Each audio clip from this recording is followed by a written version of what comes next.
Donc, membres du conseil, on va commencer la réunion. Oui. On passe ça avec l'adoption de l'ordre du jour. Donc, tout le monde a pris connaissance de l'ordre du jour. Est-ce qu'il y a des commentaires, modifications? Non. Non. Est-ce que M. Doré vous propose? Oui, je propose. Merci. Tout le monde est d'accord? Oui. Merci. 3.1. Procès verbal de la séance ordinaire du 10 février. Tout le monde a pris connaissance du procès verbal. Y a-t-il des modifications, corrections? Non. Ça va? Monsieur Dutil, est-ce que vous proposez l'adoption? Oui, je propose. Merci. 3.2. Procès verbal de la séance du comité consultatif en urbanisme du 16 février. Tout le monde a pris connaissance du procès verbal. Y a-t-il des questions? Non. Ça va? Monsieur Lemire, est-ce que vous proposez l'adoption? Oui, je propose. Merci beaucoup. 3.3, procès verbal de correction de la résolution 2401-21 relative à une dérogation mineure. Monsieur Lépine. Oui, donc conformément à l'article 202.1 du Code municipal, je dépose au Conseil le procès verbal de correction suivant de la résolution portant le numéro 24-01-21. Alors, la nature de la correction vise à procéder à l'ajout d'une section de phrases dans le considérant de cette résolution-là. Donc, je vais relire le considérant de cette résolution-là qui porte sur une demande de dérogation mineure au règlement de zonage visant à permettre la construction d'un nouveau bâtiment commercial pour la propriété située sur le chemin du village, lot 3 735 192, donc qui a été déposé et présenté. Et l'ajout consiste à y intégrer, malgré la présence d'une bande riveraine, qui crée une bande de protection riveraine de 15 mètres et une bande de non-construction de 20 mètres, et avec une distance avant de 6,5 mètres, alors que la marge minimale est de 10 mètres, et une distance latérale de 2,4 mètres, alors que la marge minimale est de 7,5 mètres. C'est un ajout, donc, au considérant de la résolution. Merci. Juste pour information aux gens de la salle, c'est une dérogation mineure que le conseil municipal avait refusée au mois de janvier, si je ne me trompe pas. Oui. Donc, c'est juste pour corriger. Il y a quelqu'un qui a un micro ouvert. Je pose. Ouais. Donc, c'est ça. C'est juste pour corriger ça. Est-ce que, Mme Cossette, vous proposez la correction? Oui, je propose. Tout le monde est d'accord? Oui. Merci beaucoup. 4.1, rapport sur le suivi des dossiers. C'est pour dépôt, M. Lépine? Oui, absolument. Merci. 4.2, rapport sur l'utilisation des pouvoirs délégués. Y a-t-il des questions, membres du conseil? Non. Ça va? Pour dépôt. On va aller à 5.1, bordereau de dépenses. M. Lemire. Oui, j'ai revu le bordereau de dépenses pour la période du 1er au 28 février 2021 qui s'élève à 1 110 992,64 $. Et je recommande l'adoption. Parfait. Membre du conseil, avez-vous des questions? Non. Donc, proposé par M. Lemire, tout le monde est d'accord? Oui. Merci. 5.2, état des activités financières. M. Lépine. Oui, alors on est donc à 2 mois de réaliser pour l'exercice financier 2021. On est en ligne avec les budgets qui avaient été déterminés et j'en profite pour informer le Conseil que le processus de vérification a été entamé cette semaine. Une bonne partie de la vérification en temps de COVID qui se fera à distance, mais le processus est en marche. On devrait avoir une bonne idée de ce à quoi va ressembler le rapport financier 2020 là, à la prochaine séance ordinaire du mois de mars. Merci beaucoup. Donc, on va vous déposer Pardon, excusez-moi. au mois d'avril. Oui. On va vous divulguer l'état du surplus budgétaire qu'on devrait avoir pour les activités financières 2020 à la réunion du mois d'avril. 5.4.1, modification de la résolution 5202-21, date de tenue de référendum règlement 603-2020 pourvoyant au financement du prolongement du réseau de distribution d'eau potable Beaulieu et décrétant un emprunt en conséquence. Monsieur Lepine. Oui, alors, dans la résolution du mois de février, pour fixer la date du référendum qui est en marche, la date initiale a été fixée, c'était le 14 mars 2021. Par la suite, lorsqu'on a débuté les préparatifs du référendum, on a réalisé que c'était une date qui était beaucoup trop serrée pour qu'on puisse rencontrer les délais, les échéanciers qui sont prévus par la loi et par les décrets d'exception qui ont été adoptés par le gouvernement en raison de l'urgence sanitaire. Donc, la modification qui est proposée, c'est que ce ne soit pas le 14 mars qui soit la date du référendum, mais plutôt la date du 31 mars, en soulignant, bien entendu, que c'est une date qui est pro forma pour la forme, puisqu'il n'y aura pas de vote en personne, comme c'est le cas actuellement. Ça va être un vote par correspondance. Parfait. Pour ceux qui ne suivent pas les réunions municipales, on parle d'un règlement d'emprunt pour des travaux de mise aux normes de l'aqueduc-Beaulieu. Donc, ça affecte uniquement les usagers de l'aqueduc-Beaulieu. C'est une mise aux normes, un agrandissement des bassins, la connexion du puits et des travaux alentour de la station de production d'eau potable. Donc, ça va être en référendum dans les prochaines semaines. Et on devra avoir un résultat, je pense que c'est 14 jours après le 31. 7 avril. 7 avril, merci. Donc, qui propose la modification de la date du référendum, M. Dutil? Oui, je propose. Merci beaucoup. Tout le monde est d'accord? Oui. Merci. 6.1, rapport mensuel de M. Bernard. Y a-t-il des questions? Non. Non? Non. Ils sont occupés des maisons qui explosent à Morlaix ce mois-ci. 6.2, rapport mensuel du service de police. Il n'y en a pas parce qu'ils sont en COVID. On va aller à 6.4.1. Avis de motion et dépôt de projet de règlement SQ 2019-1, modifiant le règlement SQ 2019 sur la circulation, le stationnement, la paix et l'ordre afin de préciser certaines dispositions. Monsieur Lévin. Oui, alors il s'agit d'un projet de règlement qui va entre autres venir apporter un correctif et fixer une amende à une infraction au règlement, là, et ça avait été oublié, c'est un oubli là, au moment de la rédaction de ce règlement, qui est un règlement par ailleurs commun entre toutes les municipalités de la MRC des pays d'en haut, donc un peu de correctif à apporter à ce niveau-là. Par la suite, il y a la notion de stationnement d'un véhicule récréatif dans les rues publiques. Donc, il y avait une problématique, il y avait une confusion avec la définition. Donc, les deux modifications que je viens de vous mentionner, ce sont des modifications qui sont apportées par l'ensemble des municipalités de la MRC et donc qui font l'objet d'un consensus. Cela doit être le cas, évidemment, parce qu'on a un seul et même règlement commun dans ces matières-là.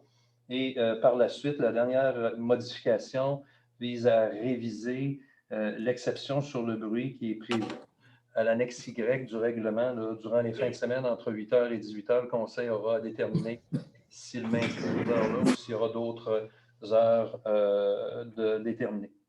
Voilà. Donc, est-ce que M. McLaurin, vous proposez la modification? Faites l'avis de motion?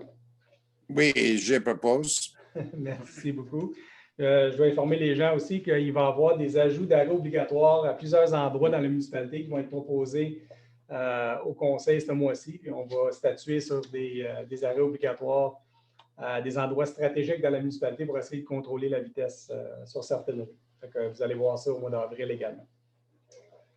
7.1, rapport mensuel de M. Desfossés. Y a-t-il des questions? Non.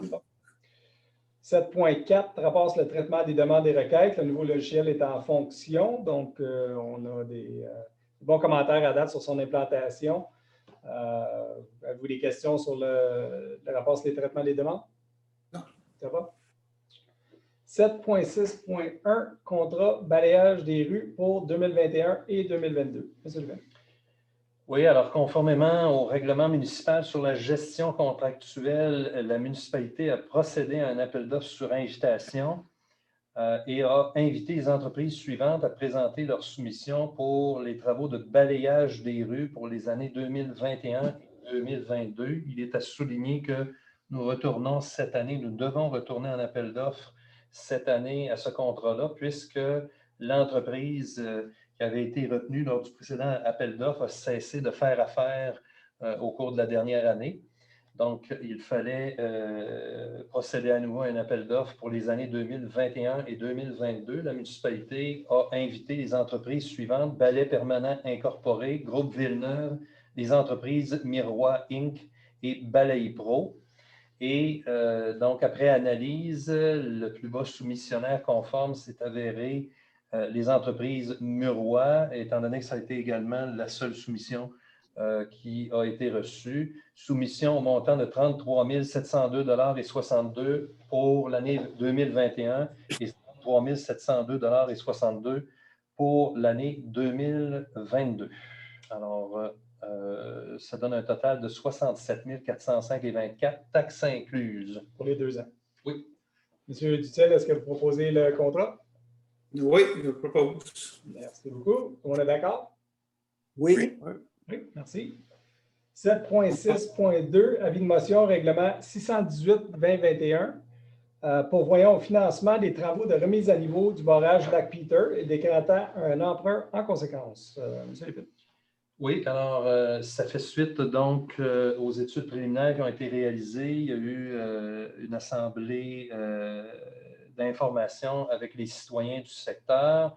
Je dois préciser au Conseil que tel qu'il était prévu, la municipalité va faire parvenir aux citoyens concernés par le barrage du Lac-Peter un feuillet d'information, de même qu'une copie du règlement d'emprunt pour faire suite aux études préliminaires et éventuellement procéder à la remise à niveau du barrage du Lac-Peter. C'est un emprunt qui sera remboursé via une taxe de secteur. On aura l'occasion d'y revenir plus en détail à la séance du mois d'avril, puisqu'il s'agit d'un avis de motion et du dépôt du projet. Et donc, voilà. Bon. Monsieur Doré, est-ce que vous donnez l'avis de motion? Oui, je donne. Oui. Merci beaucoup. Vous êtes d'accord? Vous allez être d'accord pour le projet de règlement le mois prochain. Donc, merci. 8.1, rapport mensuel du directeur par intérim, M. Royer, au niveau de l'urbanisme. Y a-t-il des questions? Non. Non. Rapport sur les permis et certificats, c'est pour dépôt, mais juste pour informer les gens qui sont avec nous, ça va être une autre bonne année de construction dans la municipalité de Mornex. Les permis, ils n'arrêtent pas de rentrer. Fait que, on va vous faire des suites là-dessus. Je pense qu'il y a déjà, si je ne me trompe pas, 9 maisons qui ont été demandées. Là. Fait que ça commence fort. 8.3, rapport d'activité de la Société de protection et de contrôle des animaux. C'est pour dépôt aussi. 8.4, on va aller aux dérogations mineures. Donc, je pense qu'il faut partager l'écran. 8.4.1, c'est dérogation mineure, 15 rue Newton. Donc, on ouvre l'Assemblée concernant la dérogation mineure à 7h49. On va partager l'écran et on va vous montrer la dérogation.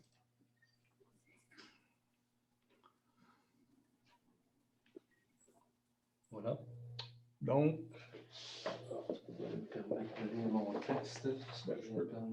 je peux le faire, si tu veux. Donc, considérant qu'une demande de dérogation mineure au règlement du zonage 416 visant à permettre la construction d'un nouveau garage qui empiéterait de 0,76 m dans la marge avant secondaire d'un minimum de 7,5 pour la propriété sise au 15 rue Newton a été déposé et présenté.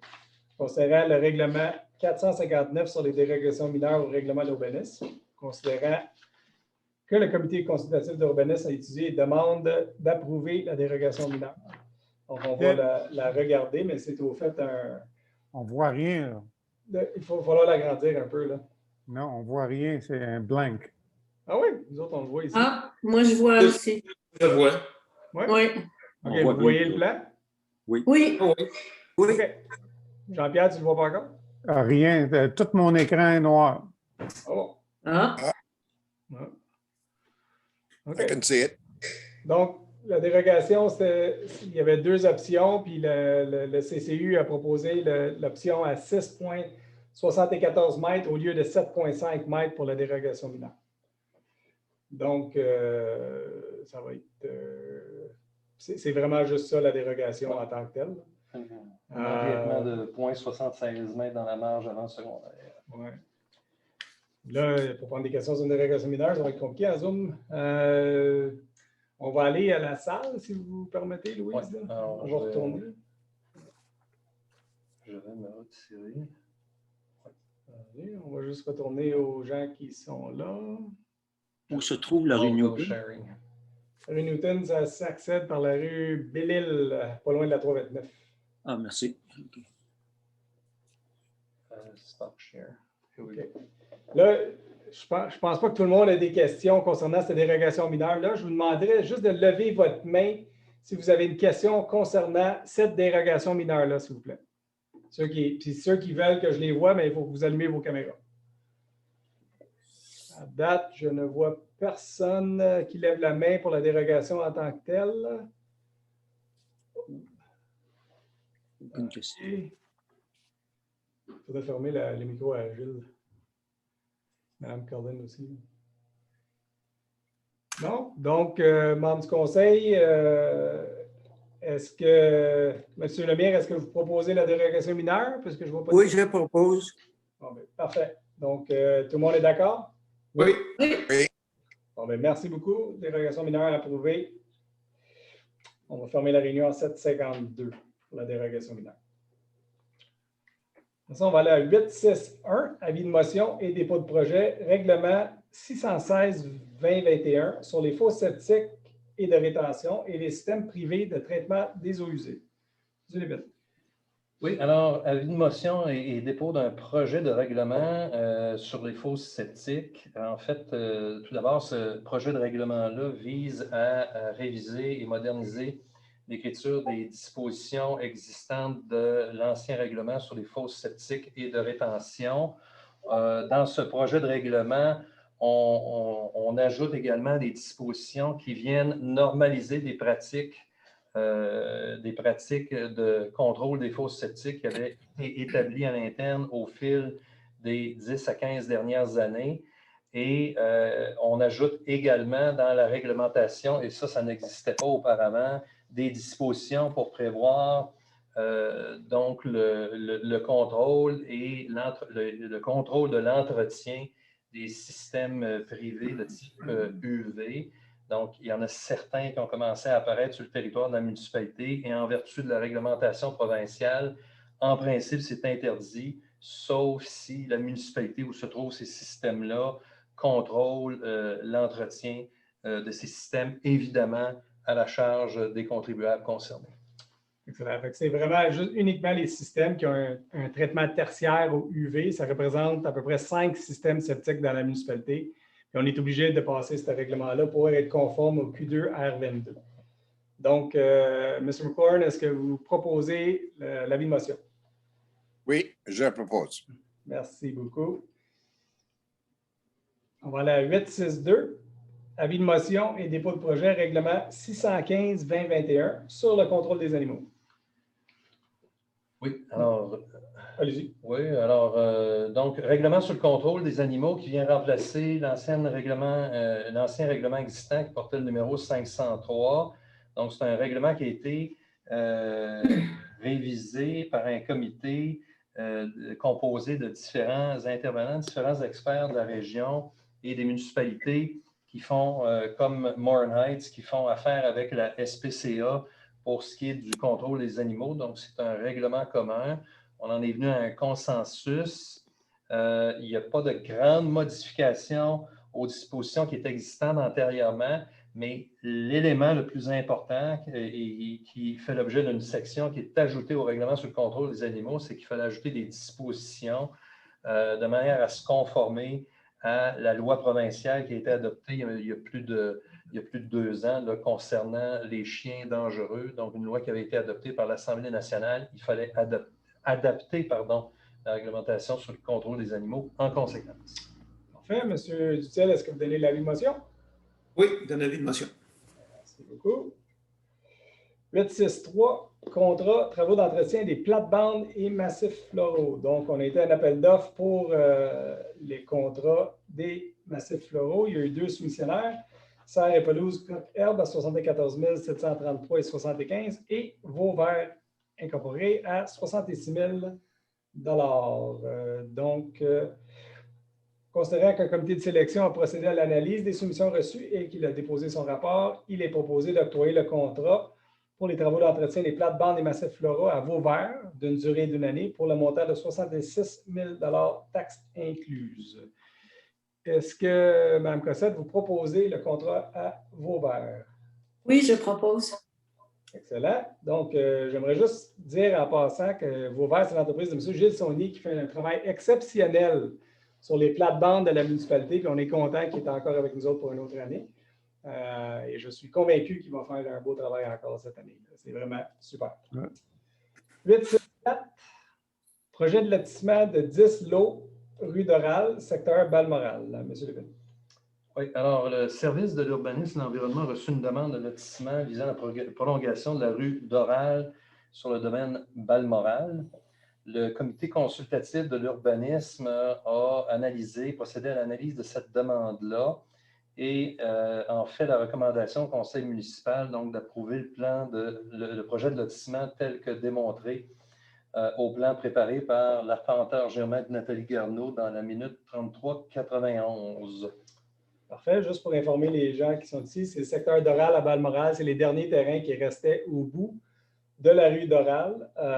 Ça a été déposé avant l'adoption du règlement de contrôle intérimaire. Donc, il y a le droit de faire des terrains de 4000 m². C'est ça que le promoteur a proposé. Donc, M. Dutil ne votera pas sur la résolution puisqu'il déclare son intérêt dans ce dossier-là. C'est proposé par M. Doré? Oui. Oui, parfait. Tout le monde est d'accord? Oui. Oui. M. Dutil déclare son intérêt, donc ne vote pas sur la résolution. Non. C'est bon, merci. 865, rapport entrée en vigueur des articles 9 et 12 sur le règlement 607-2020 de contrôle intérimaire limitant les opérations cadastrales afin de respecter les futures orientations du nouveau plan d'urbanisme. Oui, le période suivant, c'est mon erreur. Ça avec l'autre. Oui, c'est ça. On va changer. Donc, M. Lépine. Oui. Alors, ici, donc, dans le règlement de contrôle intérimaire qui limite les opérations, qui suspend en fait les opérations cadastrales pour respecter les futures orientations du nouveau plan d'urbanisme, il y avait des exceptions prévues aux articles 9 et 12 du règlement qui devaient entrer en vigueur en vertu du règlement le 1er avril prochain. Alors, le Conseil souhaite disposer d'un mois supplémentaire afin de préciser certains éléments quant à la forme que pourront prendre les lots qui seront éventuellement autorisés en vertu de cette exception-là. Là, on parle de lots qui seront d'un minimum de 4000 m² en zone partiellement desservie et de 8000 m² en zone non desservie. Donc, l'objet de la résolution, c'est de reporter l'entrée en vigueur de ces deux articles du 1er avril au 1er mai prochain. Parfait. Juste pour informer les gens qui sont ici et ceux qui ne suivent pas les séances du conseil municipal, on est en train de refaire le règlement d'urbanisme de la municipalité au complet. Et la proposition sur la table du conseil, c'est d'augmenter la superficie des lots afin de garder plus d'espace naturel et de couverts forestiers sur l'ensemble du territoire de Moorhead. Par contre, on ne veut pas bloquer le développement pour cet été, puis on sait que les travaux de modification du règlement vont prendre plusieurs mois. Donc, le Conseil, normalement, aurait autorisé les développements qui respectaient l'esprit du nouveau règlement à partir du mois d'avril, mais on a décidé de prendre un mois de plus pour travailler sur les formes des lots. On est pas mal d'accord sur les superficies, mais on veut s'assurer que les formes des lots soient correctes également. Fait qu'on veut travailler avec la firme d'urbanisme de Mme Hélène Boyon, qui est avec nous autres pour le règlement, avant d'être capable d'autoriser des projets, même à 8000 m². C'est pour ça qu'on fait le rapport du règlement. Monsieur Lemire, est-ce que vous proposez le rapport d'un mois du règlement? Oui. Tout le monde est d'accord? Oui. Merci beaucoup. C'est marqué, on va juste faire la correction aussi dans les résolutions. C'était l'autre résolution avant que M. Dutil s'abstient de voter. Il a le droit de voter sur celui-là. 9.1, rapport mensuel de la directrice des loisirs. Y a-t-il des questions? Non. 9.2.1, entente intermunicipale avec la municipalité de Piémont relativement au camp de jour. Donc, attendu que le service des loisirs, de la culture et de la vie communautaire de la municipalité offre depuis 2015 un camp de jour estival aux enfants résidents par le biais d'une entente intermunicipale avec la municipalité de Piémont, dans le cadre du programme Campus, géré par cette dernière. Attendu que cette entente est échue depuis le 13 novembre 2018, attendu que ce programme constitue une réussite et a obtenu un très grand succès, considérant que la majorité des enfants inscrits au camp de jour proviennent de la municipalité de Mornay, et ce, dans une proportion de près de 67 %, considérant les articles 5, 69 et suivants du Code municipal qui régissent la conclusion, le contenu et l'adoption des ententes intermunicipales. Il est proposé d'approuver le projet d'entente intermunicipale avec la municipalité de Piémont relativement au camp de jour estival, tel que soumis et recommandé par le directeur général, et d'autoriser moi-même et M. Lépine à signer pour la municipalité. M. Doré nous avait demandé à la réunion du caucus, c'était quoi la proportion payée parent versus municipalité. Les parents payent environ 60 % des coûts du camp pour chaque enfant et la municipalité assume 40 %. Et puis, c'est un très grand succès, ce camp-là. Ça marche très bien. Il a gagné des prix et on est bien content de travailler avec Piémont sur un beau dossier comme ça. Pour ceux qui ne savent pas, c'est où le campus se trouve au Mont-Habitant. Donc, ils utilisent le bâtiment du centre de ski Mont-Habitant, le lac, le tennis et toutes les facilités de la montagne au Mont-Habitant. Donc, Mme Cossette, est-ce que vous proposez l'entente? Oui, je propose. Merci beaucoup. 9.3.1, politique sur les services de la bibliothèque. Monsieur Lépine. Oui. Alors, le Conseil a eu l'occasion d'étudier les propositions et recommandations du service des loisirs, de la culture et de la vie communautaire pour actualiser la politique sur les services de bibliothèque qui est en vigueur depuis 2006. Évidemment, le contexte d'urgence sanitaire a permis la réalisation de nouvelles initiatives, d'explorer de nouvelles façons de faire pour la prestation des services dans la bibliothèque. Et ce qui est proposé à toutes fins utiles, c'est de rendre permanentes les éléments là, qui ont été ajoutés au niveau des services de la bibliothèque. Ça comprend également les horaires, en fait, toute une série de mesures là, concernant les livres à la bibliothèque. Parfait. Donc, Monsieur Lemire, est-ce que vous proposez les modifications à la bibliothèque? Oui. Parfait. Tout le monde est d'accord? Oui. Ouais, juste faire un bref résumé. Il n'y aura plus de frais de retard. Quand les frais de retard vont dépasser la valeur du livre, on va charger le livre à la personne et puis on va attendre qu'il paye avant de prêter d'autres livres.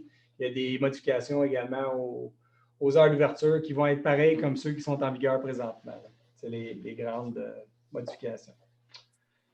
9. Attendez, je vais sauter un, excusez-moi, politique de bibliothèque. 9.7.1, avis de motion et dépôt de projet, règlement 617-2021 pour voyant au financement des travaux de voirie pour l'aménagement de la voie d'accès au lot 3 736 911 et décrétant un emprunt en conséquence.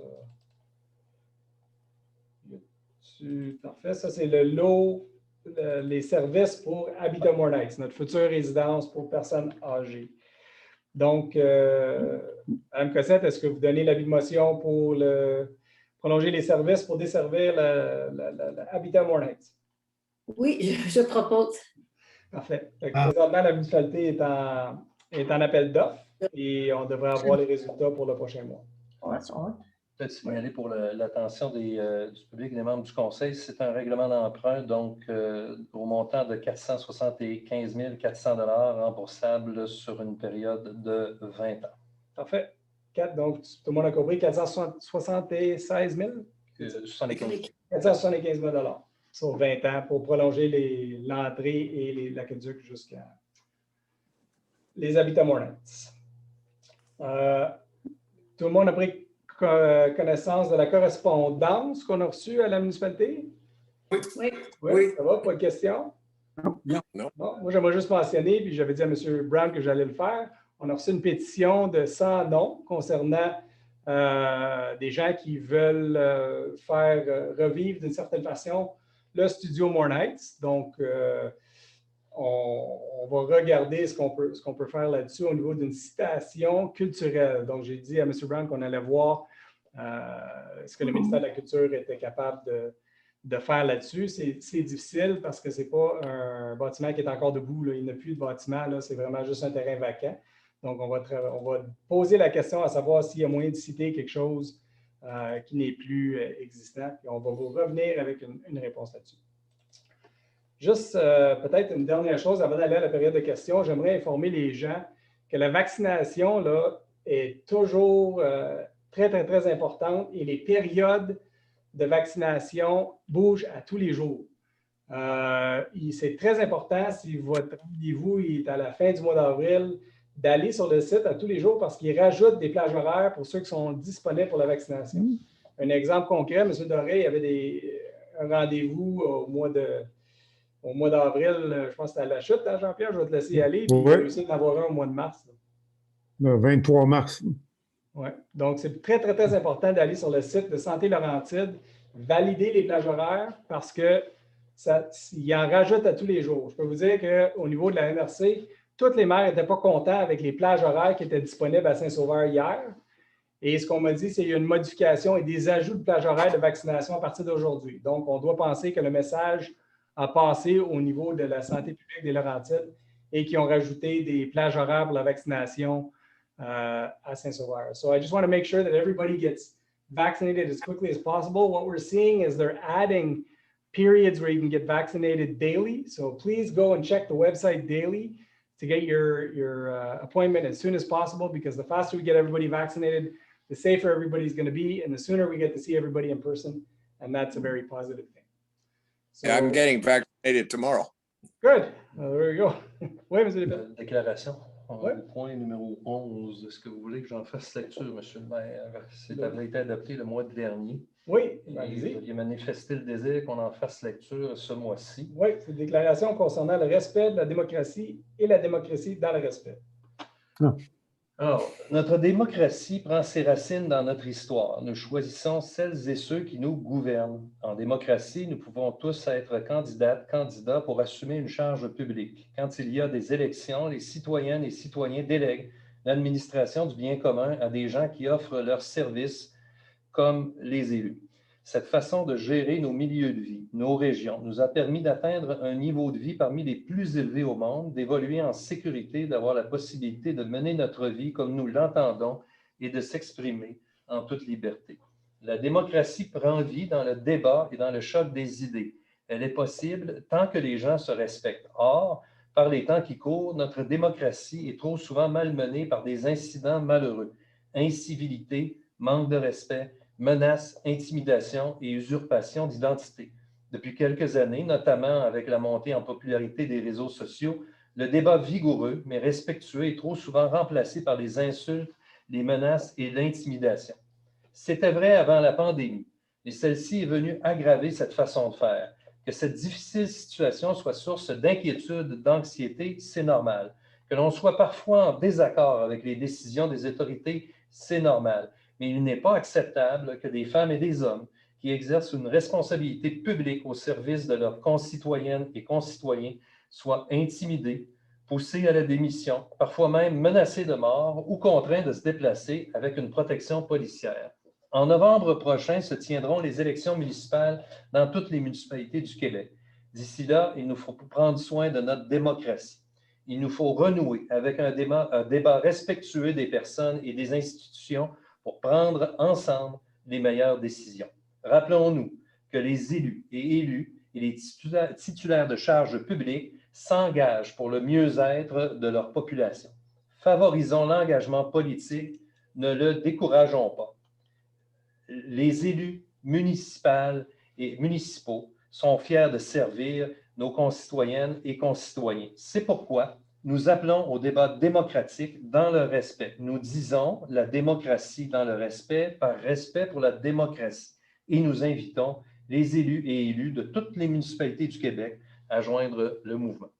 Excellent. Et cette résolution-là risque d'être adoptée par une grande majorité des municipalités au Québec. Moi, je dois vous dire que ça fait 20 ans que je suis en politique municipale et c'est très rare les cas d'incivilité qu'on a eu dans la municipalité de Mornhead. Les gens sont bien à Mornhead. C'est des bonnes personnes et habituellement, même si on est en désaccord, on est capable de discuter, que ce soit en anglais ou en français.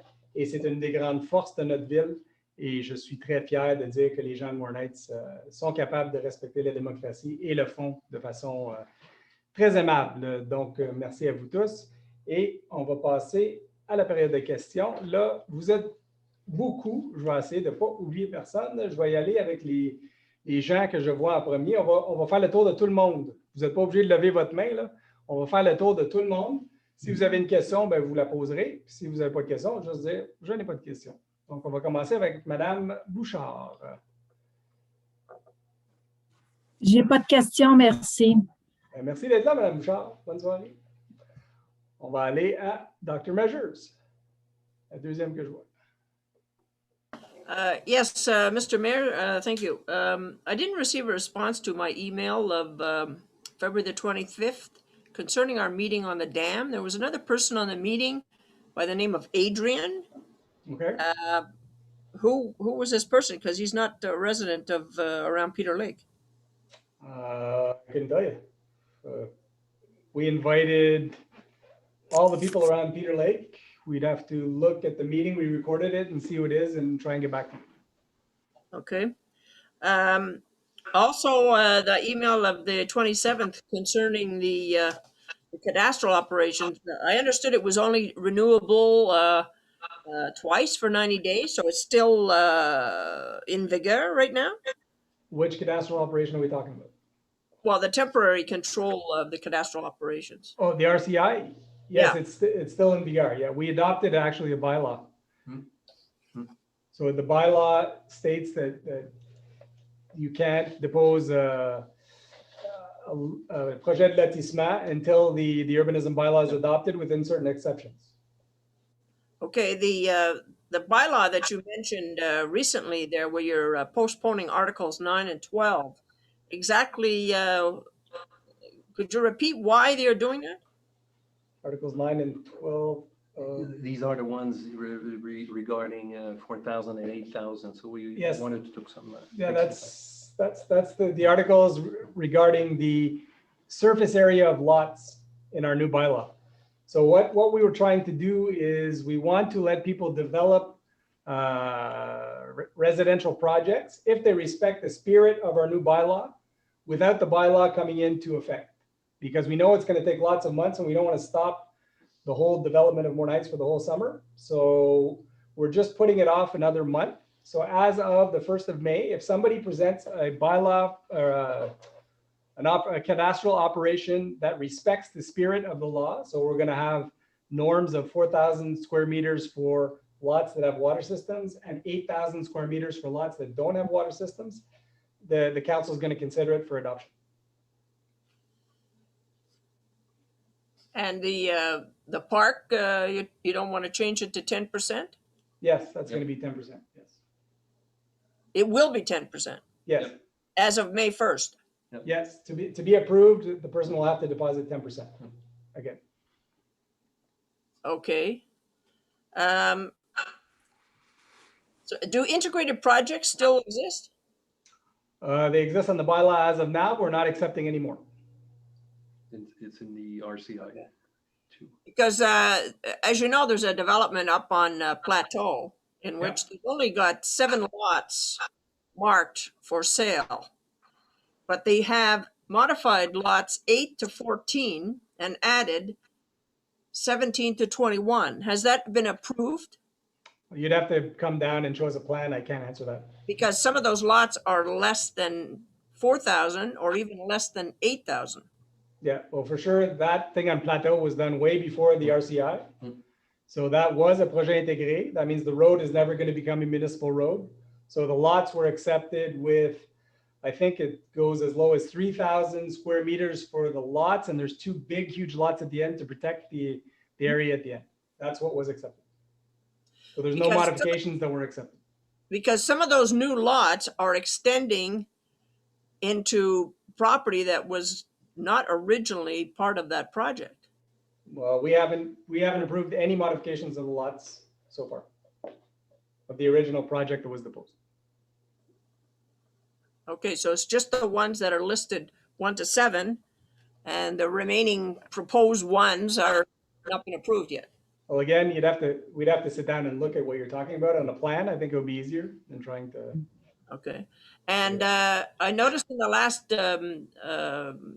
meeting, you had the acquisition of 2 roads, Huart and Des-Outardes. Yeah. What's the purpose of that? Well, those roads were supposed to become municipal years and years and years ago, and we've been plowing them and doing services on them. And they were part of a protocol to get the roads. It's just they were never signed over. So now the actual owner of the roads is hard to find. So we're pushing we're becoming the owners of the lots that we should have become in the first place. Because I've been on those roads. I don't think they're asphalted, are they? Yeah, they are. They are asphalted? Yep. Okay, thank you very much. Thank you. Next one is Mr. Gallagher. Good evening. No questions. Thank you very much. Thanks for being here. Le prochain, c'est Monsieur Barry. Oui, bonsoir. Bonsoir. Le texte que vous avez lu, Monsieur Lépine, sur la démocratie, je trouve ça bien intéressant. Je suis tout à fait d'accord. Puis je trouve ça intéressant de le lire justement lors d'un conseil. Est-ce qu'on peut savoir qui est l'auteur? Oh mon Dieu. L'Union des municipalités du Québec. On ne D'accord. sait pas quelle personne, l'Union des municipalités, mais ça provient de là. D'accord. Merci. J'ai peut-être trois questions, là. La Allez-y. première, Monsieur le maire, on vous a rencontré le 18 février dernier pour parler avec vous d'un projet, d'un sentier éventuel entre les domaines Beaulieu et Bois-du-Ruisseau. J'aimerais juste savoir si c'est prévu de le présenter au conseil lors d'un prochain conseil. Bien, la prochaine étape, c'est de rencontrer les filions. On a présenté le projet déjà au conseil. Et là, la prochaine étape, c'est de rencontrer les filions pour l'acquisition du terrain en question. La prochaine étape, ça va être cette semaine. On rencontre les filions. Puis suite à ça, on va vous reconvoquer, là, puis on va vous expliquer comment ça a été avec les promoteurs. OK. Si je comprends bien, ça a été présenté au conseil, mais pas à une séance ordinaire du conseil. C'est ça? Non, parce qu'on ne sait pas exactement les montants en question encore. Ça prend les négociations avec le promoteur. Puis suite à ça, il faut présenter ces montants-là au conseil avec les servitudes, puis ainsi de suite. Et puis, quand les détails vont être plus clairs, bien, on présentera ça au conseil. Puis après ça, on présentera ça dans une réunion publique par la suite. D'accord. Je vous remercie. Ensuite, pour ce qui est du nouveau plan d'urbanisme de la municipalité, qu'est-ce qui est prévu comme... il y a une consultation publique, vous en avez parlé dans le bulletin Info Maronites. Oui. Qu'est-ce qui est prévu exactement? Mais présentement, la firme qu'on a engagée, Hélène Doyon et Associés, sont en train de rédiger le plan préliminaire. Quand le plan préliminaire va être prêt, ils vont faire des consultations publiques en espérant qu'on est en zone orange, j'espère, en personne. Si on n'est pas capable en personne, mais on va le faire de façon virtuelle. Il va y avoir plusieurs réunions avec plusieurs secteurs, plusieurs domaines d'intérêt. On risque de faire une consultation avec les citoyens, une consultation avec les entrepreneurs, une consultation avec les promoteurs. On veut essayer de rassembler le plus d'informations possible puis, pour mieux orienter notre développement, mais on va le publier aussitôt qu'on est un petit peu plus avancé. Mais notre objectif, c'est que le règlement entre en vigueur au plus tard la fin du mois de septembre. D'accord. Est-ce que, en fait, moi, je ne suis pas très familier avec le fonctionnement habituel pour ce genre de choses-là, mais est-ce qu'il est prévu qu'il puisse y avoir des changements, des modifications, des ajustements au plan à la suite de la consultation des citoyens? Oui, absolument. D'accord. Une dernière question, c'est juste un détail de fonctionnement des séances du conseil, là. À plusieurs reprises ce soir, vous avez mentionné, moi je m'excuse parce que c'est ma première au conseil, puis vous avez mentionné plusieurs fois des rapports mensuels. Oui. Et là, moi, je m'attendais à ce que chaque personne en question fasse son rapport, mais j'entendais juste est-ce qu'il y a des questions, puis c'était terminé. Est-ce que les membres du conseil ont déjà vu ces rapports-là ou est-ce que c'est juste... Oui, ils ont tous été déjà vus en caucus. C'est des documents internes qui ne sont pas présentés au public. C'est les directeurs qui présentent leurs activités et recommandations au conseil. OK, parfait. Merci beaucoup. C'est tout. Un plaisir. Monsieur Bouillon. Attendez, on va vous démuter. Oui. Allez-y. Bonjour, Monsieur le maire. Bonjour, Monsieur Lépine. Une question à propos du plan d'urbanisme qui s'en vient, Monsieur le maire. Là, je comprends, puis je trouve que c'est une bonne décision d'exiger un minimum de 2 acres pour le prochain plan. Mais un peu suite à la question du citoyen de M. Barry tantôt, si lors des consultations qui vont se faire vis-à-vis les citoyens, les promoteurs, les entrepreneurs, et on en arrive à la conclusion qu'à certains endroits de la ville, par exemple, la municipalité, ça peut être préférable qu'il y ait 3 acres. Alors, serait-il pas plus à propos étant donné, d'autant plus qu'il y a beaucoup de constructions dans les Laurentides, que la ville est en surplus actuellement, de vraiment suspendre les opérations cadastrales tant que le nouveau plan d'urbanisme n'est pas développé. Parce que ce que j'ai compris tantôt, c'est que si un promoteur ou un particulier soumet un projet de lotissement, mais qui respecte le 2 acres, il va être approuvé, tout simplement. Oui, c'est exactement ce qu'on veut, là, parce que déjà, on double la superficie des lots. C'est une opération que personne d'autre fait dans les Laurentides. Là. Il n'y a pas d'autre municipalité qui est prête à faire ça. Puis oui, il y a certains secteurs de la municipalité qui ont eu des demandes, comme le rang 4, de mettre ça à 4 acres. Ouais. Fait que si, à un moment donné, ça prend toujours un équilibre entre le développement et la préservation. Ça, on a déjà parlé. Nous, au conseil, on pense que 2 acres, c'est bon. C'est sûr qu'un promoteur va dire que c'est bien trop, puis il y a certains citoyens qui vont dire que c'est pas assez.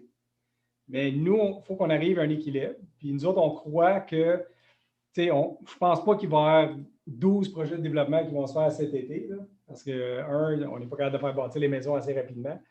Et puis, les matériaux ne sont pas disponibles, ni la main-d'œuvre. Nous autres, on est convaincus que les projets qui sont sur la table, s'ils sont prêts, puis ils respectent l'esprit du règlement, je pense qu'on devrait aller de l'avant et pas bloquer ces projets-là pour cette année. Si je comprends bien, il y a des projets qui sont déjà parvenus au bureau au service de l'urbanisme? Pas encore au nouveau règlement. Est-ce que vous en attendez? Est-ce qu'il y a des promoteurs ou des particuliers qui ont fait part de projets de lotissement? Il y a du monde qui font il y a du monde qui pose des questions concernant le nouveau règlement. On s'attend qu'il va en avoir de déposer, oui. Les projets qu'on analyse présentement, comme celui au Balmoral, c'est des projets qui ont été déposés il y a plus d'1 an. C'est des projets qui étaient déjà sur la table depuis un bout de temps. Là. Eux autres, ils ont un droit acquis. Mais tout nouveau projet, en tout cas, on a beaucoup de gens qui posent des questions sur le nouveau règlement, à savoir comment on va s'orienter. Parce que, comme vous savez, les gens, ils veulent profiter de la manne, hein? Ils veulent vendre leur terrain. Ah oui, c'est ça. Ouais. Mais si je comprends bien, le projet du Balmoral, c'était le seul projet qui était sur la table du service d'urbanisme avant le vote du RCI. Non, il y avait un ou 2 autres, je crois, là. Mais on ne les a pas présentés encore, fait que je ne peux pas les divulguer publiquement, là, mais ce n'était pas le seul. OK. C'est-tu des projets de promoteurs ou des projets privés? Promoteurs. Qui avaient été déposés avant l'entrée en vigueur du règlement. Oui, ben, c'est ça ma question. Oui. Dans quel secteur de la municipalité, M. Watson? Le un que je sais sur le lac Bouchette, les autres, je ne sais pas. Pas sur le lac Bouchette lui-même, mais sur le chemin du lac Bouchette. OK. D'accord. C'est bon?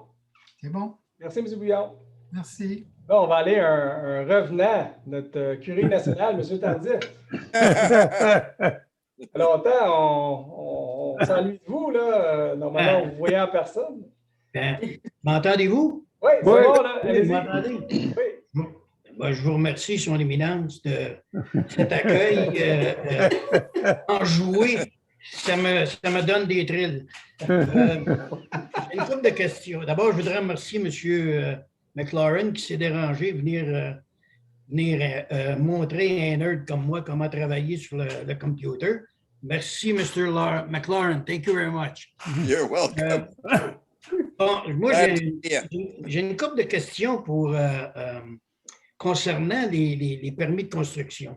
Oui. Est-ce que la Ville a un droit de regard sur les structures qui vont être bâties? En d'autres mots, la raison pourquoi je pose cette question-là, c'est que ça fait 15 ans, moi, je demeure ici sur la rue des 16 Arpents. Oui. Il y avait un terrain de libre. Il a été vendu l'année passée. Cet été, c'est-à-dire l'été passé, c'était bâti. Une monstruosité comme c'est pas possible. Nous autres, on a toutes, c'est toutes des petites maisons champêtres. Ouais. Cette cave-là, il va bâtir quelque chose de moderne comme ça n'a pas d'allure.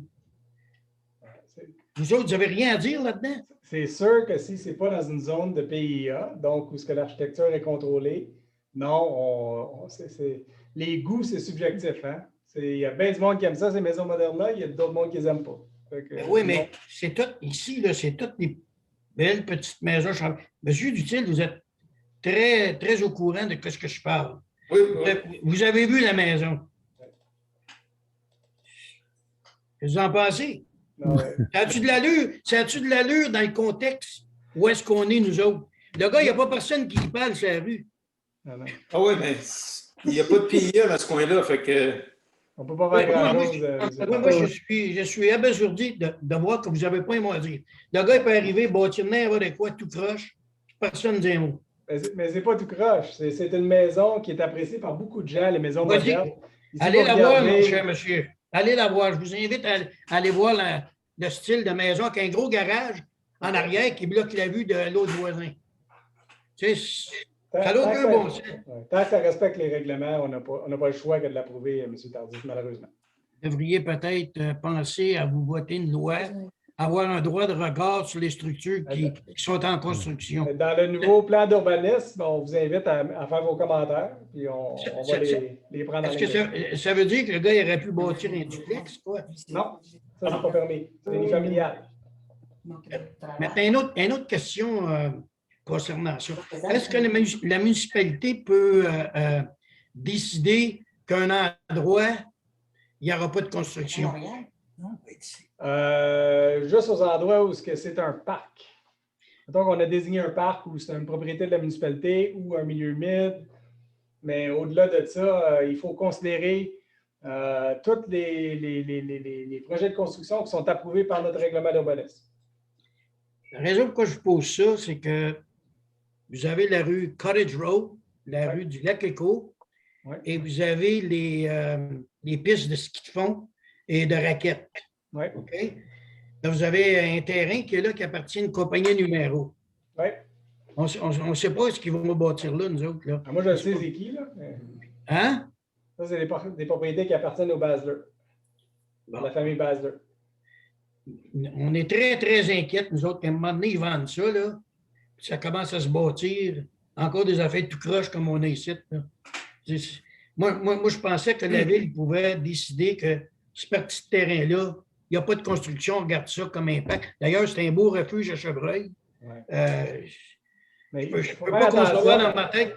Il faut faire attention, M. Tardif, parce que les gens ont des droits de propriété. Hein? Quand on possède une propriété, vous n'aimerez pas qu'on enlève vos droits de propriété. Donc, si on décide du jour au lendemain, de façon arbitraire, que la personne n'a pas le droit de construire là, lui, il va nous poursuivre parce qu'il va dire que c'est une expropriation déguisée. T'sais, quand on est propriétaire de quelque chose, on a le droit de jouir de la propriété tant que ça respecte les règlements de la municipalité. Le seul moyen de contrôler ça, c'est avec des PIA ou d'autres outils de zonage. Mais on ne peut pas dire à quelqu'un, non, tu n'as pas le droit de construire là si on n'a pas une raison valable pour le faire. Ça veut dire que ça peut être vendu et être construit tout croche. Tout croche, je vous dirais que non. De dire qu'une maison moderne, c'est une maison tout croche, je ne suis pas d'accord. Mais ça peut être construit pas à votre goût, ça, c'est possible. Il faut que ça respecte les codes du bâtiment. C'est ça. Disons qu'on va changer le terme. On va dire dans l'environnement actuel. Tu sais, tu arrives avec une maison moderne, d'un environnement qui est comme ici, le champêtre. Le gars, ça peut se faire n'importe où, n'importe comment.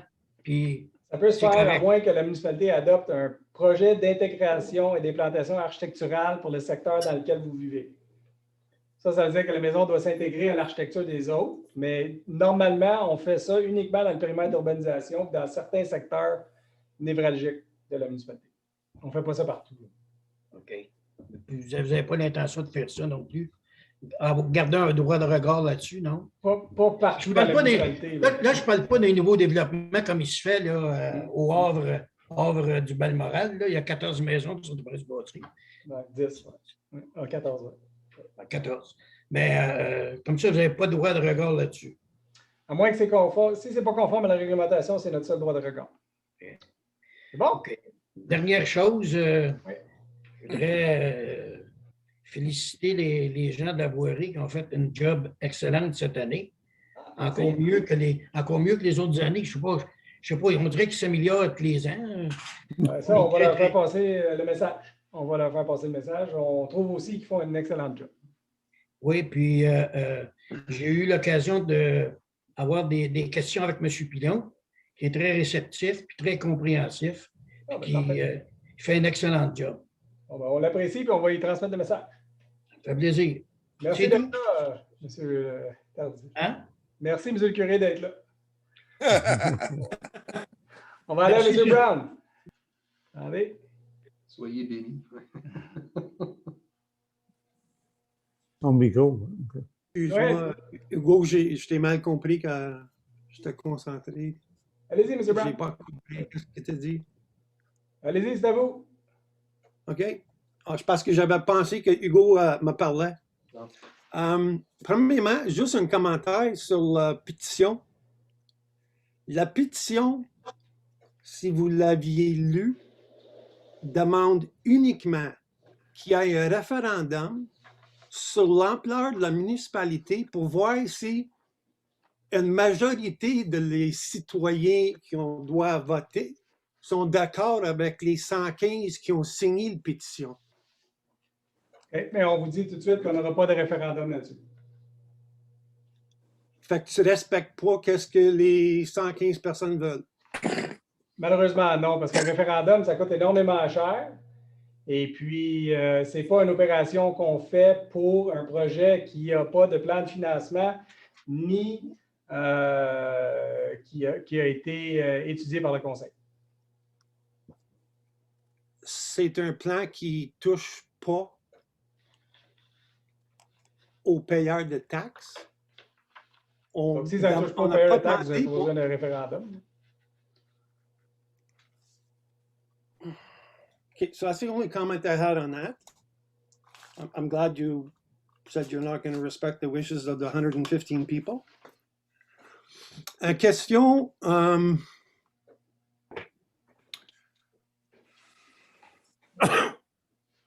Sur le, on a passé un règlement à un moment donné en permettant certaines activités dans une zone qui n'a pas ces activités-là. Oui. C'était la zone 23. Exact. Pour une propriété qui est à peu près de 2 acres et demi? Non, c'est plus que ça. C'est un grand terrain, là. Je ne me rappelle pas la superficie exactement. Là. Dans le secteur de la rue Jackson, c'est une grande propriété qui veut faire un centre d'entraînement. Oui, mais la motion que vous aviez demandée, et vous aviez fait une consultation publique. Oui. Après ça, tu as retiré la demande de consultation, tu l'as mis sur le côté, puis tu as fait une action de on va l'allouer pour cette demande-là à cet endroit-là. Oui, il me semble qu'il y avait un lot cadastre attaché à cette demande-là. Oui, exactement. Ce qu'on a fait, c'est que la demande originale a été changée de zonage. OK? Bon. Ce qu'on a fait, c'est qu'on n'a pas changé de zonage pour l'ensemble de la zone. On a adopté un règlement qui s'appelle un PCC-MOI, qui nous permet d'adopter des projets à l'intérieur d'une zone sans changer l'usage de la zone au complet. C'est ça qu'on a fait. OK. Au moment que tu l'as fait, c'était pour un cadastre spécifique. Oui, c'est encore le cas. Okay. Qui était uniquement résidentiel, puis tu as ajouté la possibilité de commerce. Oui. Un petit lot de 2 acres et demi.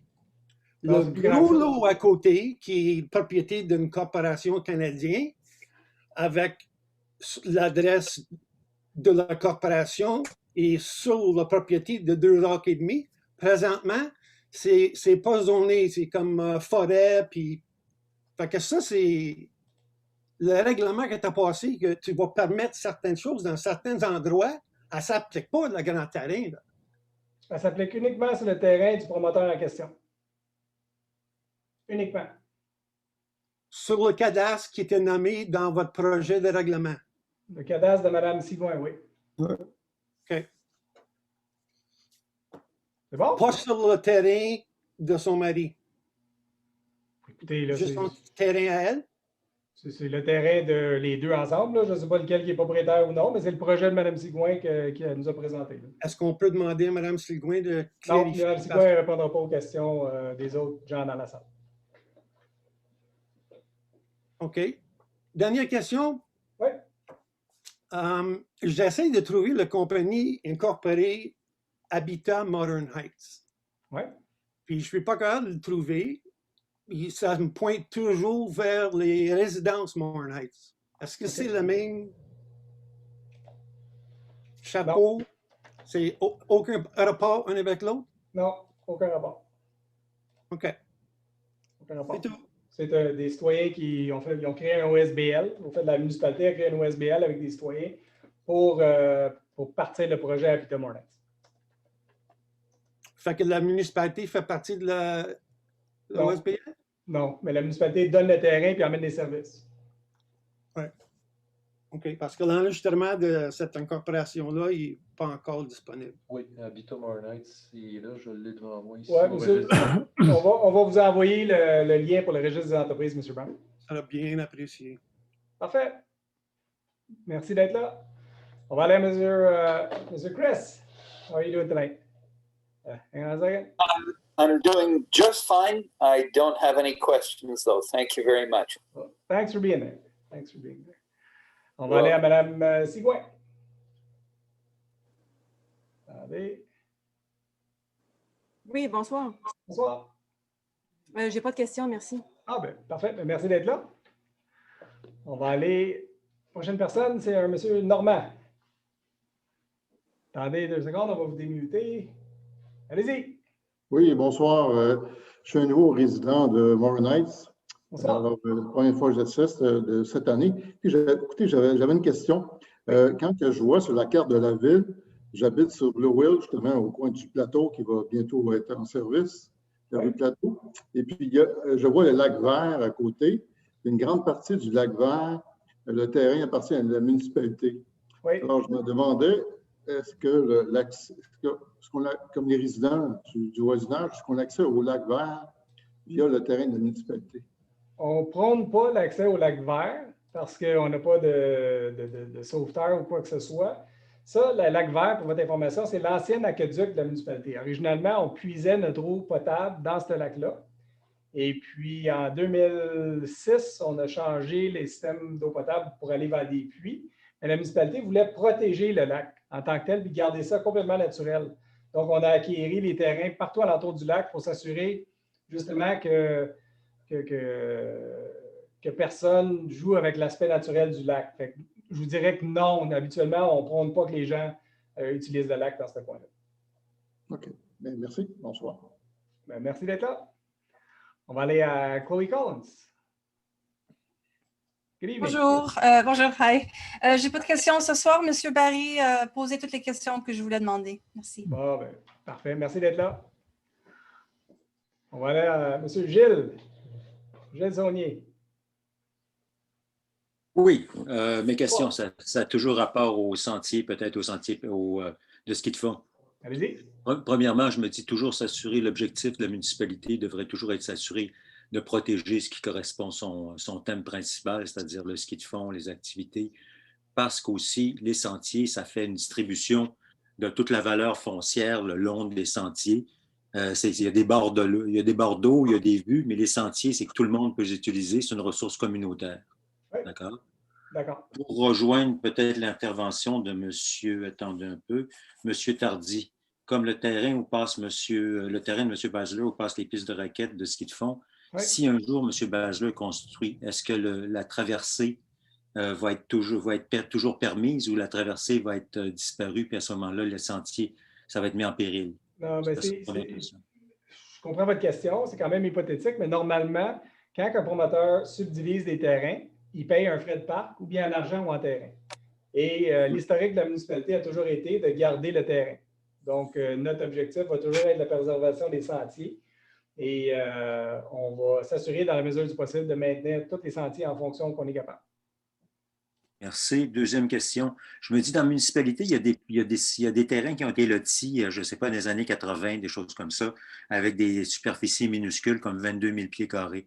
Oui. Est-ce que les gens conservent toujours leur droit de construire sur des 22 000 pieds carrés, même si les règlements pour la superficie, pour les prises d'eau, les fosses septiques, tout ça, exigent des terrains plus grands ou c'est les gens ont besoin de terrains plus grands que 22 000 Je pieds sais, carrés? je connais les terrains que vous parlez. Là. Souvent, ça a été loti dans les années, comme vous dites, les années 80, en prévision de l'aqueduc. Puis malheureusement, ces terrains-là, ils n'ont pas accès à l'aqueduc, donc ils ne peuvent pas construire une maison sans aqueduc, donc ils ne peuvent pas construire. Tout ce qu'ils peuvent faire, c'est de combiner plusieurs terrains ensemble pour former un terrain conforme. Mais tout seul, ces petits terrains-là qui ont été subdivisés dans les années 80 ne sont pas bâtissables en tant que tels. Merci. Une troisième question. Oui. Mon bébé, les sentiers du voisinage. Monsieur Barry parlait de l'espace, excusez-moi, dans le domaine Beaulieu. Oui. Je me dis aussi, avec le développement, étant donné que les promoteurs achètent des parcelles de terrain, une autre parcelle de terrain, on n'a plus les vieux chemins comme le chemin de Jackson ou certains chemins qui sont logiques. À ce moment-là, comme nous autres piétons, si on veut se rendre du domaine Bastien au rang 2, c'est fichu. Si je veux me rendre je ne sais pas, de la rue des Trois-Lacs, chemin des Trois-Lacs, vers le Blue Hills, c'est fichu, à moins qu'un particulier me laisse passer. Oui. Donc, mon bébé, c'était les sentiers de voisinage qui permettent aux gens de marcher entre nous. Pas des sentiers de véhiculaires, mais surtout des sentiers qui permettent de se voisiner. On voit ça souvent, des allées piétonnes qui permettent dans les villes aux gens de circuler. Oui, c'est pas la première fois que vous mentionnez ça, M. Saunier. Puis écoute, on regarde ça, là. C'est sûr qu'en priorité, nous autres, c'est toujours la préservation des sentiers de ski de fond. C'est notre patrimoine, puis on essaie de travailler là-dessus. Mais s'il y a des moyens de faire des liens interdomaines sans déboucher des allées véhiculaires, je pense que c'est important, c'est qu'on ne veut pas rediriger le trafic automobile d'un domaine à l'autre. Ça, c'est bien important, mais qu'on fasse des sentiers piétonniers, on n'est pas contre ça. Mais il faudrait qu'on établisse un réseau, qu'on détermine quel réseau qu'on voudrait garder, puis où seraient les connexions piétonniers entre chaque domaine. Mais c'est quelque chose qu'on peut regarder. C'est parce que vous m'aviez demandé, je pense il y a plusieurs années, on demandait toujours d'attendre la prochaine révision catastrale avant de parler. On est de là. faire ma proposition. On c'est est pour là. ça que j'en parle. On est là, puis on est- le plan d'urbanisme, ça fait partie des mémoires, je pense, que vous devriez déposer au Conseil. Comment je dépose un mémoire? Ben, vous écrivez un texte directement, puis vous marquez pour le plan d'urbanisme, puis on va s'en occuper. D'accord. Il arrive peut-être un dernier point, c'est qu'avec maintenant les GPS, tous les systèmes de Map My Trail et tout ça, les gens de l'extérieur ont découvert les sentiers. On le voit dans les skis de fond, on le voit sur le réseau Viking. Oui. Donc, à ce moment-là, les gens viennent utiliser les réseaux de partout, ça stationne n'importe où, Oui. et les gens utilisent les réseaux. Et Oui. les gens considèrent ces réseaux-là comme étant les leurs maintenant. Oui. Il va arriver un problème, c'est que beaucoup de gens ouvraient leur espace pour les skieurs de fond, pour des choses comme ça, en saison, mais ce n'est pas précisé ça, sur ces logiciels-là de sentiers que c'est saisonnier. OK. Alors, je vois certains risques peut-être pour nos réseaux communs à ce moment-là. Je pense que vous avez raison, puis on a vécu le problème durant une tempête de neige cet hiver sur la montée Ortubise. Il y a plein de gens qui sont stationnés des deux côtés de la montée Ortubise. La charrue n'a jamais été capable de monter, puis on est obligé de faire appeler la police pour toutes les enlever de là. Fait qu'effectivement, ça va être un problème. Il va falloir qu'on l'adresse. Parce que j'en ai vu sur la rue Jackson, à toutes les intersections du Club Viking, maintenant, on a des autos stationnés. Ouais. Puis les gens découvrent. Maintenant que les logiciels sont disponibles, les gens n'ont plus peur. Avant, il fallait être initié, mais maintenant, les gens n'ont plus besoin d'être initiés. Oui. Ça va être un problème. C'était la dernière, je vous en prie. Merci, M. Merci, ça va me faire plaisir de prendre soin de la municipalité cet été. On apprécie vos plantations florales. C'est super. Merci. Je vous en prie. Au revoir. On va aller à M. Drainville. Oui, bonsoir. Non, je n'ai pas de questions et puis je trouve le meeting de l'Assemblée très informatif. Alors, félicitations. Merci beaucoup. Merci, M. Drainville. Bonne soirée. Merci. On va aller à Mme Collin.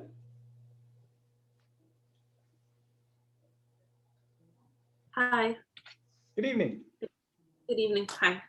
Thank you for organizing this again. Our pleasure. I was just wondering, is there anything in the works perhaps for the spring, summer for a community garden space?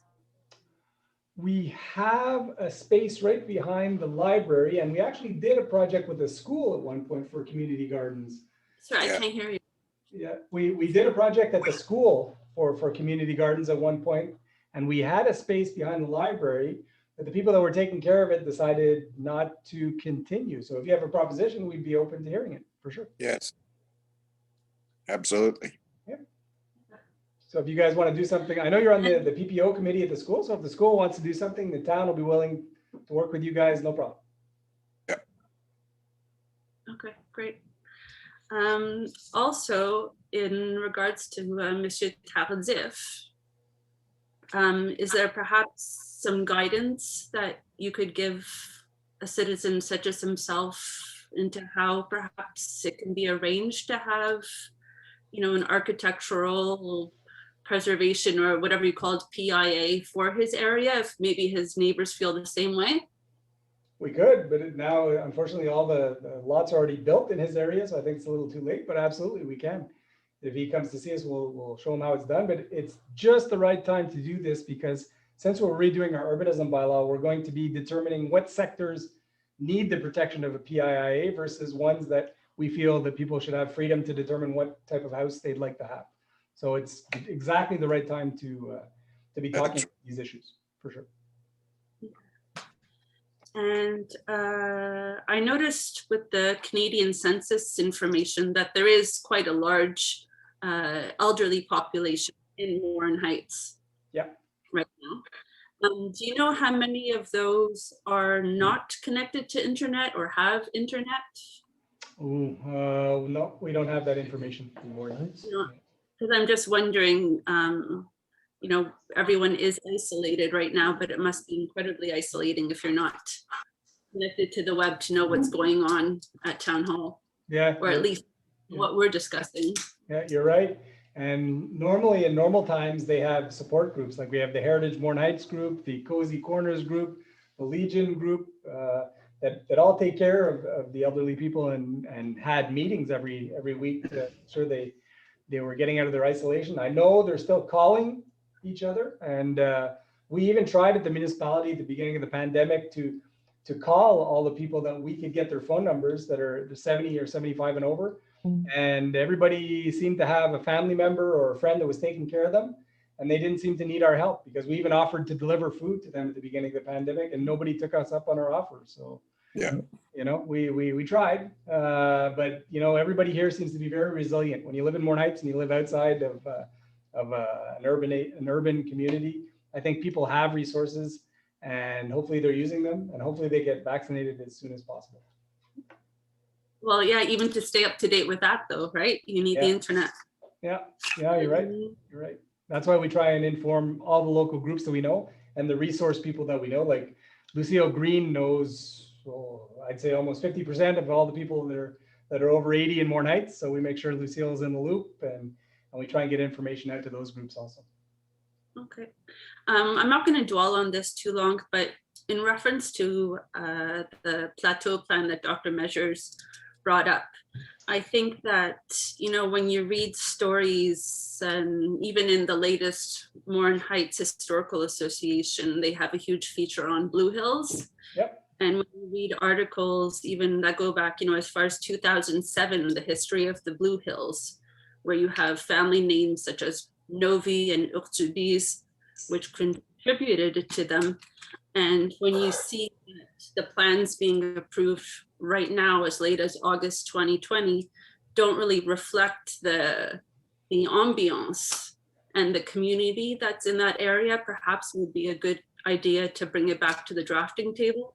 Yeah, we agree. I think we made a mistake in the, let's say, late 2007, 2008 with integrated projects. We thought it was a good idea to save wetlands and this, but what we're seeing is the ones that were approved aren't giving the results that we thought they'd give. The homes are too close together and it becomes a problem. So we're going to try and correct that in the new bylaw and not approve any more integrated projects. But do you think there's anything that could be done, you know, to perhaps persuade a developer where there's no home yet or where trees haven't been cut down to combine lots so that they're not so small and that they do reflect the lots that are built and surrounding them? I think it would be difficult because his financial plan is based, and what he paid for the land, I presume, is based on what he was allowed to do. So we can morally ask him to do that, but legally we cannot. Could we at least try morally? Sure, we can try. Okay, thank you. All right. Well, thank you. Have a good night. On va aller à Madame, Monsieur, excuse-moi, André Gauvreau. Non, merci, pas de question. Bon, ben, merci d'être là. Prochain, ça va être Monsieur Bastien. Pas de question, merci. Oh, ben, merci d'être là, Monsieur Bastien. Prochain, Monsieur Harrison. Non, pas de question, merci. Merci beaucoup. I think if you click on the flesh, yeah, the little blue, yeah. OK. On va juste voir qui est là. Ah, OK. Il y a un monsieur qui s'appelle P. Burt, mais on n'a pas votre caméra. Je ne sais pas si vous avez une question. Oui, bonjour, c'est Pierre Bertrand. Bonjour, M. Bertrand. J'ai acheté des terrains de M. Bassler, puis ça fait 1 an et demi qu'on essaie de régler un problème avec un rond-point. OK. On a déposé plusieurs propositions. On vient de faire une demande de dérogation mineure, puis je voulais juste savoir si vous pensez qu'à un moment donné, il y a quelqu'un qui va prendre le temps de regarder notre dossier de façon importante, parce que ça fait 1 an et demi. Là. Ben là, vous venez de faire une demande de dérogation mineure? Oui, mais ça fait plusieurs discussions qu'on a eues avec plusieurs personnes, puis il n'y a jamais personne qui nous amène de solution. Là, on en a trouvé. On a racheté un autre terrain de M. Bassler pour régler le problème du rond-point. Puis je veux juste m'assurer qu'il y a quelqu'un qui va se pencher là-dessus parce que ça fait 1 an et demi qu'on attend. Puis éventuellement, ben, j'ai deux terrains que j'ai des acheteurs. Puis là, ça fait 3 fois qu'on reporte les passer chez le notaire parce qu'on ne réussit pas à régler. OK. Ben, écoutez, notre directrice d'urbanisme, Mme Durand, vient de revenir de son congé de maternité. Fait on a pris, M. Lepine a pris ça en note, puis on va vous rappeler au plus tard la semaine prochaine avec la suite des choses. OK, parce que la demande de dérogation a été déposée, puis je ne sais pas, je ne le vois pas à l'ordre du jour, là, fait que j'espère juste qu'il va être discuté. Bien, il n'a pas été discuté ce soir parce qu'il n'a pas passé au CCU. Fait qu'il va falloir qu'il passe au prochain CCU, puis ça sera le prochain mois pour la dérogation mineure. OK, c'est parce que c'est ce que je vous dis, ça fait 1 an et demi, puis cette semaine, on nous a dit qu'on nous rappellerait si ça ne passait pas ce mois-ci. Personne ne nous a rappelé encore, puis on se retrouve encore dans la même situation où on va reporter encore d'1 mois. Fait que si je perds les ventes de mes 2 terrains, parce que là, ça fait 3 fois qu'on les reporte, ça commence à être un petit peu problématique. On comprend ça. M. Bertrand, on va essayer de vous accommoder le plus vite possible. J'espère. Merci. Puis, je me permets, je m'excuse, je suis dans le dossier moi aussi de M. Bassler, là, puis j'ai eu des discussions avec M. Royer. Vous êtes qui, vous? Confirmer que le dossier avait été déposé. Vous êtes qui, madame? Madame Laurence Bertrand, je suis avec M. Bertrand dans le dossier et courtier immobilier qui s'occupe des ventes. OK, parfait. Fait on va s'assurer que Mme Durand s'occupe de votre dossier. Parfait. Merci. Bon? OK. On a quelqu'un qui s'appelle Galaxy Note 10, mais on n'a pas de nom.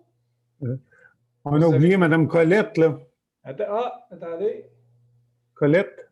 Ouais, mais il fallait finir. Colette, oui, bonsoir. Vas-y. Moi, j'ai une question en rapport avec le plan d'urbanisme actuel, puis celui qui s'en vient. Oui. Selon le plan d'urbanisme actuel, comment on procédait quand sur un lotissement, il y avait un sentier de ski de fond répertorié qui passait et comment ça va se passer dans l'avenir? Puis je prends comme exemple la Portageur. Oui. La Portageur qui, au niveau de Bois-du-Ruisseau, il y a une dizaine d'années, a été complètement utilisée pour faire la rue comme telle et a disparu, a été coupée carrément. Et il y a cette année ou l'année passée, au niveau de la rue du Tourtour, la Portageur nordique passe toujours. Ouais. Mais elle est tellement mal faite que c'est pas pratique pour skier et c'est désagréable de traverser la rue du Tourtour. Okay. Donc, je me demande à l'avenir, est-ce que ce serait possible que quand quelqu'un présente un plan de lotissement, on regarde d'abord comment placer la piste qui passait là avant de faire le lotissement au lieu d'essayer de corriger après?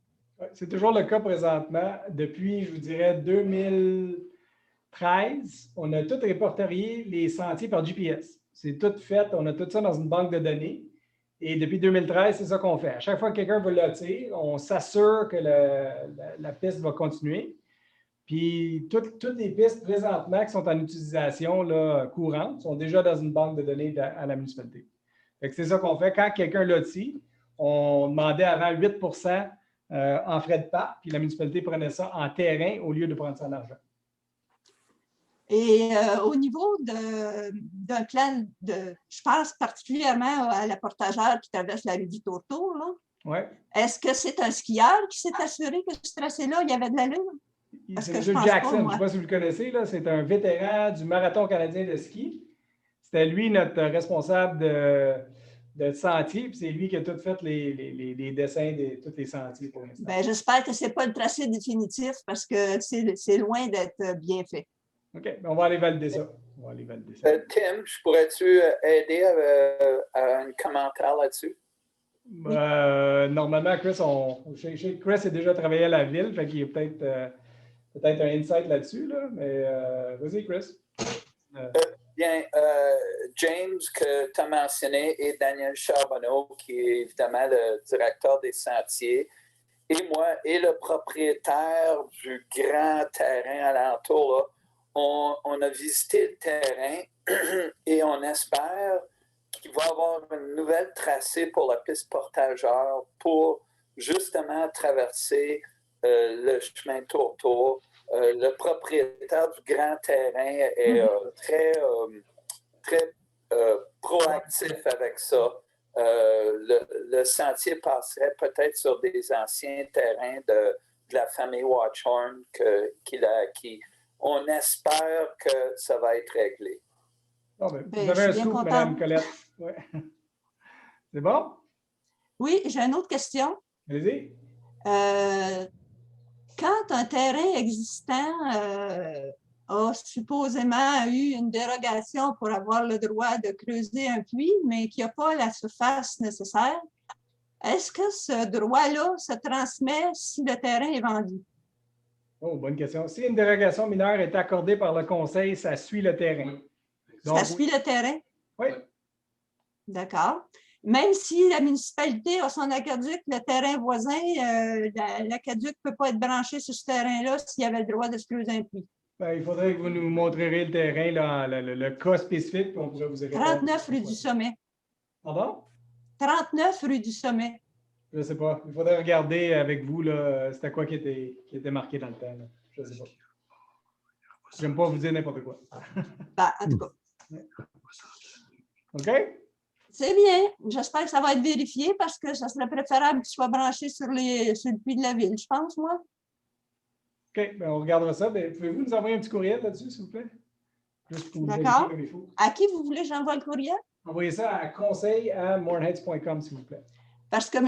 Lépine nous a déjà répondu que c'était trop loin, que ce n'était pas possible de brancher ce terrain-là sur le puits de la municipalité, puis c'est juste à côté. OK. Mais souvent, on détermine un périmètre de branchement d'aqueduc. S'il n'était pas dans le périmètre, c'est sûr qu'on ne les branche pas là, parce qu'il y a une quantité d'eau qui est déterminée par le ministère de l'Environnement qui dessert une quantité de terrain. S'il ne faisait pas partie du bassin, il n'a pas payé pour tous les travaux qui ont été faits avant. Puis malheureusement, on ne peut pas brancher s'il n'est pas dans le périmètre. C'était juste une petite remarque en passant. On comprend ça. On comprend ça. Merci. Prochain, OK, bonne soirée. Prochain, c'est Michel's iPhone. Oui, bonsoir tout le monde. Merci. J'ai une question concernant le moratorium and the bylaw review. Yeah, you say it in English if you want. Yeah, go ahead. Okay, merci. Will this be an opportunity for the municipality to increase public access to lakes and rivers? Will this be an opportunity for to actually buy land to increase public access? Not the bylaw process is not a plan to buy land. It's a plan of how we use land. But we are always looking for ways to increase our park size. And recently, just to give some information, we communicated with the Girl Guides group who owns a huge lot on Lac Bouchette. And we asked them if we could have a right of first refusal on that property if ever anyone wanted to buy it. Besides that, it's kind of hard to get access to lakes because people already own the property everywhere around lakes, and it's more difficult. The only public access we have right now is Lummis Park, which is the center of the village and runs through the Simon River.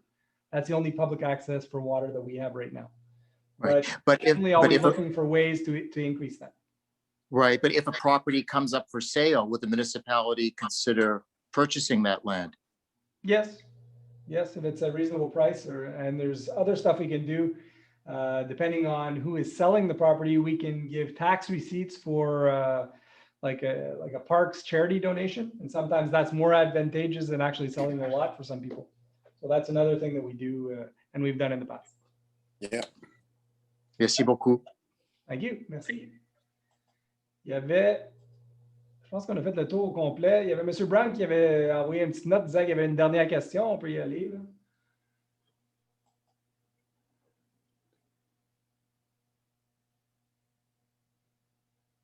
Allez. Where is he? Mr. Brown, can you unmute your mic? I think we can't hear you yet. I'll try again. Okay, I think that's it. Yeah, go ahead. Hugo, I sent you a little schema, a chart. Can you put it up? No, we're not sharing documents from people in the room, Mr. Brown. Okay. You have a question? Considering that the town's urbanism plan must be conform with the MRC's. Schéma d'aménagement, yes. I beg your pardon? It's called the Schéma d'aménagement, and yes, it has to be conformed to that. Yes. So, and because the MRC's plan must be compatible and in harmony with Law 132, how can you come out with an urbanism plan this year before the MRC puts theirs in place in June next year? The MRC is not revising the Schéma d'aménagement. They're doing a plan pour la protection des milieux humides. That's two different things. So our urbanism plan doesn't affect and it is going to be subject to for the preservation of wetlands, but it doesn't change anything for us to be able to adopt our urbanism bylaw. Okay. There's many municipalities that are revising their urbanism bylaw as we speak. If you look at the chart that I sent that you don't want to share with the room, you see on the right-hand side, yeah, right, the urbanism plans, and then you see that joins at the MRC level with the Law 132, which is the humid areas. Yep. They have to be compatible. Yeah. And the one from the MRC hasn't come out yet. So how can you, Mr. Brown, they're two different subjects. One is concerning milieu humide, and one is the use of the territory. Yes, so it's two different subjects, and they can be adopted parallel without a problem. Okay, Mr. Mayor, with all respect, the chart I sent that you don't want to share. Yeah, you already said. How those two laws that are for different things must be harmonious. Okay, well, make sure we don't agree with your interpretation, Mr. Brown. So I'm not going to get into an argument with you this evening. No, I don't want to argue. Just put the chart up in the room. We're not going to put up charts. This is a question period. It's not a presentation period. So it would prove you're wrong. Listen, I'm not going to argue with you tonight. So you can have a good night. Donc, Monsieur le Maire, puisqu'on a... Je propose la levée de la... Merci beaucoup, puis je souhaite une belle soirée à tout le monde dans la salle au mois prochain.